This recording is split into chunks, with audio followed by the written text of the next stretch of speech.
परभणी लोकसभा मतदारसंघ. परभणी लोकसभा मतदारसंघामध्ये उद्धव बाळासाहेब ठाकरे या पक्षाचे संजय उर्फ बंडू हरिभाऊ जाधव हे निवडून आले खासदारपदी. तर त्यांचं प्रथमतः आपण अभिनंदन करू. त्यांना बंडू जाधव म्हणूनच ओळखतात परभणी येथे. आणि हे संजय उर्फ बंडू जाधव यांचा जन्म 1 जून 67 रोजी झाला. कादराबाद प्लॉट येथे त्यांचा जन्म झाला. हरिभाऊ जाधव व श्रीमती अनुसयाबाई जाधव यांचे संजय हे पुत्र असून 10वी पर्यंत शिक्षण त्यांनी परभणी येथेच घेतलं.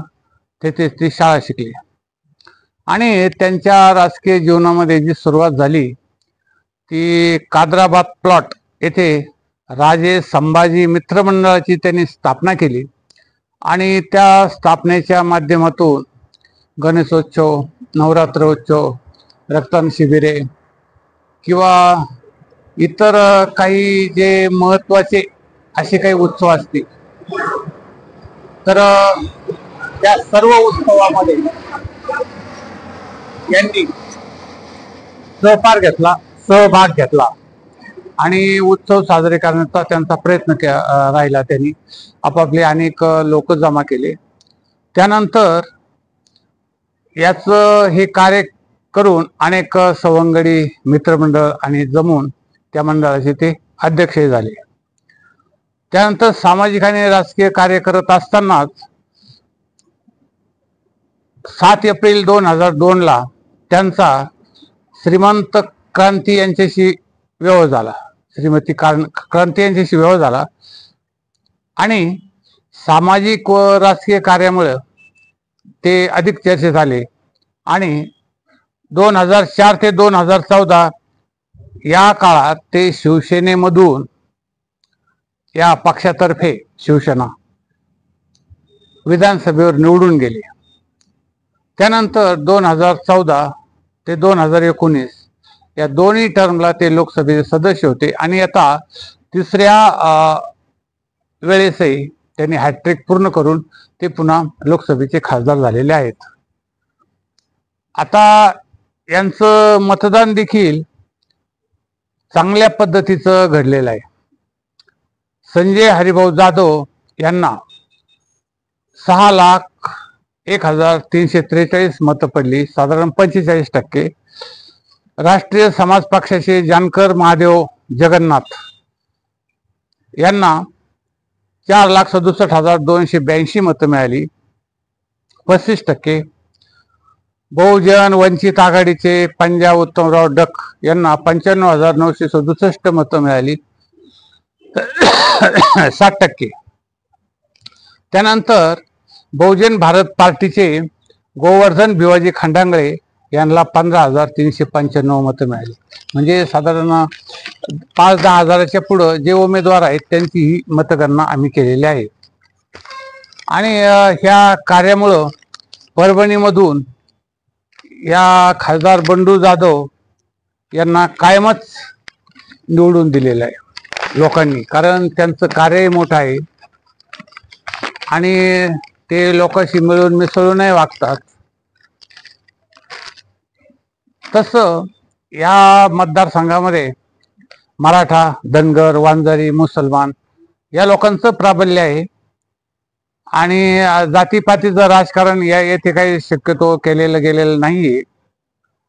आणि या मतदारसंघामध्ये जालन्याचे 2 मतदारसंघ येतात विधानसभेचे आणि परभणीचे 4 मतदारसंघ येतात. जालन्याचे परतूर, जालना तेथून बबनराव लोणीकर हे निवडून आलेत आमदार. आणि घनसांगवी जालना येथून राजेश टोपे हे आमदार निवडून आले. आता परभणीमधील जिंतूरमधून मेघना बोर्डीकर हे आमदार, परभणीमधून राहुल पाटील हे आमदार, गंगाखेडमधून रत्नाकर गुट्टे हे आमदार आणि पाथरीमधून सुरेश वरपुडकर हे आमदार निवडून आलेले आहेत. अर्थात या आमदारांनी चांगलं कार्य केलं म्हणून हे संजय भाऊ बंडू जाधव हे चांगल्या मताने निवडून आलेले आहेत. येथे जवळजवळ 34 उमेदवार होते, पण सर्वांच्या जे कार्य जे चांगल्या पद्धतीचं केलं ते व्यवस्थितपणे त्यांनी बंडू जाधव यांनी लोकप्रियता कायम आपली टिकून ठेवली तिसऱ्या वेळेस आणि ते निवडून आले. आता हे खासदारांच्या यादीमध्ये 52ला नारायणराव वाघमारे हे खासदार होते, 57ला नागोराव पांगारकर खासदार होते, 62, 67, 71 शिवाजीराव देशमुख हे खासदार होते, 57ला शेषराव देशमुख खासदार होते, 80, 84ला रामराव यादव खासदार होते आणि 89, 91ला अशोकराव देशमुख हे खासदार होते, 96ला सुरेश जाधव खासदार होते, 98ला सुरेश वरपुडकर हे खासदार होते, 99ला पुन्हा सुरेश जाधव हे खासदार होते, 2004ला तुकाराम रेंगे पाटील हे खासदार होते आणि 2009ला गणेश दुधगावकर हे खासदार होते आणि 2014 त्यावेळेस संजय बंडू जाधव आणि 2019ला संजय बंडू जाधव आणि आता 2024ला संजय बंडू जाधव यांनी ही हॅट्रिक केलेल्या आहेत. या ग्रामीण मतदारसंघामध्ये परभणी एक लोकसभा मतदारसंघाचे बरेचसे काही प्रश्न आहेत. तेथे सर्वात महत्त्वाचा प्रश्न शेतकऱ्यांचे प्रश्न, शेतकऱ्यांना बी बियाणं, शेती अवजारं, त्यानंतर कीटकनाशक, त्यानंतर विविध प्रकारच्या ज्या सवलती आहेत यामधून ते त्यांना शुद्ध चांगलं बियाणे पुरवलं पाहिजे आणि त्यांच्या मालाला चांगला भाव मिळाला पाहिजे, हे एक शेतकऱ्यांचा प्रश्न आहे. त्यानंतर ग्रामीण भागामध्ये रस्त्याचाही प्रश्न महत्त्वाचा आहे. खडबडीत आणि मातीचे रस्ते खालीवर असलेले, त्यापेक्षा डांबरी किंवा सिमेंटचे रस्ते जर गावागावात केले तर दळणवळण किंवा वाहतूक व्यवस्था सुलभ होऊन लोकांचाही एक जीवनमान सुधारण्यासाठी तोही प्रश्न महत्त्वाचा असतो. त्यानंतर पाण्याचा प्रश्न, पाणी हा जो महत्त्वाचा घटक आहे तो जीवनावश्यक वस्तूचा आहे. जीवनावश्यक अतिशय महत्त्वाचा घटक पाणी, आणि हे पाणी खेडेगावात पाण्याची टाकी बांधून घरोघरी नळाद्वारे पुरवलं गेलं, म्हणजे ते वाड्या वस्त्यावरही पुरवलं गेलं पाहिजे अशा काही योजना आखून यामध्ये जर चांगल्या पद्धतीचं कामं आमदाराच्या किंवा कलेक्टरच्या सहाय्याने आमच्या खासदार नेतृत्वात जरी केलं तरी तो एक प्रश्न उर्वरित राहिलेला किंवा कुठे कुठे अजून झालेले प्रश्न कुठे कुठे राहिलेले ते करता येतील. आणि ग्रामीण भागातील रस्ते, मुख्यमंत्री सडक योजना आहे, राष्ट्रीय सडक योजना आहे, पंतप्रधान सडक योजना आहे किंवा इतर अनेक ज्या योजना आहेत त्या माध्यमातून तुम्हाला ते करता येऊ शकतात, तो एक भाग आहे. त्यानंतर या भागात उद्योगधंदे नाहीत. उद्योगधंदे नसल्यामुळं रोजगाराचा एक भीषण प्रश्न आहे, म्हणजे लोकांना रोजगार नाही आणि रोजगार होण्यासाठी येथे शिक्षणाचा एक महत्त्वाचा प्रश्न आहे. कारण शैक्षणिक संस्था चांगलं शिक्षण जर असेल तर तेथून लोक चांगलं शिक्षण घेऊन कुठेही रोजगार मिळवू शकतात. तेव्हा शिक्षण संस्थाही चांगल्या पद्धतीच्या निर्माण केल्या गेल्या पाहिजेत. विशेषतः व्यवसायात्मक शिक्षण पद्धत की ज्यामुळे ITI, IIT, ITI हे जे भाग आहेत यामधून किमान रोजगार लोक मिळवू शकतील किंवा छोटे छोटे युनिट काढून आपापले उद्योग धंदे, मग ते वेल्डर असो, सुतार असोत, गवंडी असोत वगैरे अशा पद्धतीचे जे शिक्षण आहे ते जरी मिळालं तरी तेथील रोजगाराचा प्रश्न काही नसे सुटू शकतो. आणि त्यानंतर एक वैयक्तिक लाभाच्या योजना हा एक महत्त्वाचा मुद्दा आहे. आता वैयक्तिक लाभाच्या योजना म्हटलं तर त्यामध्ये एक घरोघरी संजय गांधी निराधार अनुदान योजना, उज्ज्वला गॅस योजना किंवा ज्या मोफत अन्नधान्य योजना, दारिद्र्यरेषेखालील लोकांना जे अन्नधान्य मिळतं त्या संदर्भातल्या योजना, तर अशा ज्या बहुसंख्य योजना आहेत या कलेक्टर मार्फत गावोगावी प्रत्येक घर तपासून प्रत्येक सर्वसामान्य लोकांपर्यंत हे जर पोहोचवलं आणि हे साधारण या योजनेमध्ये थोडीशी वाढ करायची, की संजय गांधी अनुदान योजनेमध्ये सध्या 1000-1500 रुपये मिळतात, तर ते 2-3, 2500, 3000 पर्यंत करायला पाहिजे. म्हणजे जशी महागाई वाढते त्याप्रमाणे हे वयोवृद्ध जे लोक असतात किंवा विधवा स्त्रिया असतात किंवा त्यांची मुलं असतात छोटीशी, त्यांना जीवनमान जगण्यासाठी तो एक महत्त्वाचा प्रश्न आहे आणि ते करणं अत्यावश्यक आहे. म्हणजे तो एक भाग झाला. त्यानंतर गॅस योजना, कारण लाकूड मिळत नाही, रॉकेल मिळत नाही, त्याकरता ती उज्ज्वला गॅस योजना ती पोचवली पाहिजे. त्यानंतर एक दारिद्र्य रेषेखालील लोकांना जे अन्नधान्य मिळतं, कुणाला 10 किलो तांदूळ, 5 किलो गहू असं काहीतरी मिळतं, तर त्यामध्ये दुपटीने वाढ करून साधारण एक महिनाभर पुरेल 3-4 माणसाच्या कुटुंबाला किंवा 2 माणसाच्या कुटुंबाला एवढं धान्याची दुप्पटपणे वाढ करण्यासाठी प्रयत्न करायला पाहिजेत. कारण त्यामधून एक महत्त्वाचा प्रश्न सुटणार आहे, लोकांचं जीवनमान एक व्यवस्थितपणे राहणार आहे. तो एक म्हणजे या व्यक्तिगत लाभाच्या योजना याही आमचे खासदाराच्या माध्यमातून राबविल्या, विधानसभेच्या माध्यमातून खासदारांना, आपल्या आमदारांना हाताशी धरून राबविल्या, तर त्या चांगल्या पद्धतीने होऊन या भागाचा संपूर्ण विकास होण्यासाठी प्रयत्न केला गेला पाहिजे. त्यानंतर शेतमालावर प्रक्रिया उद्योग हा एक महत्त्वाचा भाग आहे. तर त्यामध्ये विविध लोकांनी एकत्र येऊन सहकारी किंवा खाजगी तत्वावर हे शेतीमाल प्रक्रिया उद्योग हे जर चालू केले तर त्यामधून देखील बरेचसे काही प्रश्न रोजगाराचे सुटू शकतात. म्हणजे कल्पकतेच्या दृष्टिकोनातून पाहिलं तर या परभणी लोकसभा मतदारसंघाचा विकास करायचा असेल तर त्यासाठी थोडासा अभ्यास करावा लागेल आणि विविध प्रकारचा अभ्यास करून लोकांचं जीवनमान कशा पद्धतीने उंचावेल किंवा त्यांच्या राहणीमानात कसा बदल होईल हे यामध्ये करण्यासाठी महत्त्वाचा प्रश्न हाही केला पाहिजे. आणि शेतकऱ्यांचे प्रश्न तर कायमस्वरूपी आहेतच.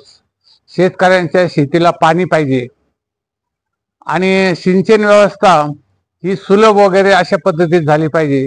हे पाणी सर्वसामान्य पाणी देण्यासाठी नदी असतील, तळे असतील, शेततळे असतील आणि एक विविध फळबागा योजना आहेत किंवा इतर सर्व प्रकारच्या की सीताफळं, काही डाळिंब की जे कमी पाण्यावर येऊ शकतात, तर अशांचं एक कृषी विभागामार्फत मोफत वाटप करून तो एक प्रश्न केला पाहिजे. आणि कृषी प्राधान्य जो भाग आहे तो आपल्याला तशा पद्धतीने केला गेला पाहिजे. तो एक महत्त्वाचा प्रश्न या पद्धतीने सोडवता आला पाहिजे. आता हे प्रश्न असले तरी हे खासदार साहेब आपले यांनी एक मध्यवर्ती कार्यालय करून संपूर्ण लोकांच्या अडीअडचणी व प्रश्न सोडवण्यासाठी एक मतदारसंघामध्ये वेळ दिला पाहिजे. प्रत्येक मतदारसंघामध्ये, विधानसभा मतदारसंघामध्ये छोटी छोटी कार्यालय करून एक महिन्याच्या दुसऱ्या दिवशी 6 दिवस करायचे फक्त, आणि त्यानंतर एक आपल्या महिन्यातून मुख्य कार्यालयात 1-2 दिवस असं जरी केलं तरी साधारण 8-10 दिवसामध्ये तुम्ही संपूर्ण मतदारसंघातील लोकांचे प्रश्न सोडवू शकता. आणि इतर बाकीच्या ज्या तुमचे अधिवेशन असेल किंवा इतर काही कार्य करायला तुम्हाला 30 दिवसातले 20 दिवस मिळू शकतात. म्हणजे तुम्ही दिल्लीला जा, तुम्ही अजून कुठं परदेशात काय दौऱ्यावर जा, किंवा तुम्ही इतर काही बैठका, परिसंवाद किंवा इतर काही तुमचे जे दौरे असतील याच्या कामासाठीचे, अभ्यासासाठीचे, तर ह्या अभ्यास दौऱ्यासाठी तुम्हाला तेवढा वेळ मिळू शकतो. पण मतदाराची ही नाळ आहे, ही कोणत्याही परिस्थितीमध्ये तुटली नाही पाहिजे. आणि ही नाळ कायमस्वरूपी राहिली तर पुढच्या वेळेस अधिक जास्त मताने सुद्धा लोक निवडून येऊ शकतात. तेव्हा असं काही हे नाहीये. आणि आता सध्या हे NDAचं सरकार आहे, हे भाजपचं सरकार आहे अशातला काही भाग नाहीये. हा NDAचं सरकार आहे. चंद्रबाबू नायडू, नितीश कुमार आणि एक नरेंद्र मोदी साहेब ह्या तिघांनी मिळून एकत्र येऊन 273चा जो आकडा आहे 275चा तो गाठलेला आहे यांनी. आणि कदाचित हे जर लोक समजा ह्या नरेंद्र मोदीशी जर या लोकांचे मतभेद झाले आणि त्यांनी यांना पाठिंबा आहे तो जर समजा काढायचा प्रयत्न केला चंद्रबाबूने किंवा नितीश कुमारने किंवा एनडीए आघाडीतील काही पक्षांनी, तर हे सरकारही गडगडू शकतं. त्यामुळं आता जास्तीत जास्त खासदारांनी जास्तीत जास्त लोकांचे प्रश्न सोडवण्यासाठी खूप तत्पर राहिलं पाहिजे. कारण यामधून विविध प्रकारचं लोकांनी तुम्हाला मतदान केलेलं आहे. त्यांच्या अडीअडचणी सोडवण्यासाठी आणि त्यांचे प्रश्न सोडवण्यासाठी तुम्ही लोकसभेत गेलाय. तेव्हा लोकसभेमध्ये ठणकावून चांगली भाषणं करून आणि विविध समजा कायदे किंवा योजना या पारित करून तुम्ही चांगल्या पद्धतीने एक स्वतःचे खासदार म्हणून, एक आदर्श खासदार म्हणून, संसदरत्न खासदार म्हणून चांगलं काम केलं तर लोकांचं राहणीमान निश्चितपणे एक चांगलं होऊ शकतं. आमचा हा ATM न्यूज चॅनल आहे, हे लाखो लोकांनी आता बघत असतात. तर या ATM चॅनलला तुम्ही एक सबस्क्राईब करा. खूप लोक सबस्क्राईब करतात, तुम्ही पण सबस्क्राईब करा. शेअर करा, खूप लोक शेअरही करतात आणि जास्तीत जास्त हे व्हिडिओ बघतात. कारण आमदार, खासदार आणि इतर राजकीय क्षेत्रातील जी माहिती असते ती आम्ही तुम्हाला पुरवत असतो आणि ती सत्य माहिती असते. अगदी व्यक्तिगत स्वरूपापासून राजकीय क्षेत्रापर्यंतच्या ज्या माहिती असतात त्या आम्ही तुम्हाला देत असतो. तर हे मोफत सबस्क्रिप्शन आहे असते सबस्क्राईब करायला. तर चांगल्या पद्धतीने आमच्या लाखो लोक बघतात हा चॅनल. तर या चॅनलला सबस्क्राईब करा आणि शेअर करा. आणि आपल्या मतदारसंघातील सर्वसामान्य लोकांचं जीवनमान उंचावण्यासाठी सर्वांनी मिळून एक खासदार, आमदार, सर्वसामान्य लोक, कार्यकर्ते या सर्वांनी मिळून एकत्र येऊन एक काही योजना आखून त्या अंमलात आणण्यासाठी प्रयत्नशील राहा आणि एक जीवनमान उंचावण्यासाठी एक चांगला एक मतदारसंघ म्हणून नावारूपास आणण्यासाठी बरेच जे बदल आहेत महत्त्वाचे ते करण्यासाठी तत्पर राहा.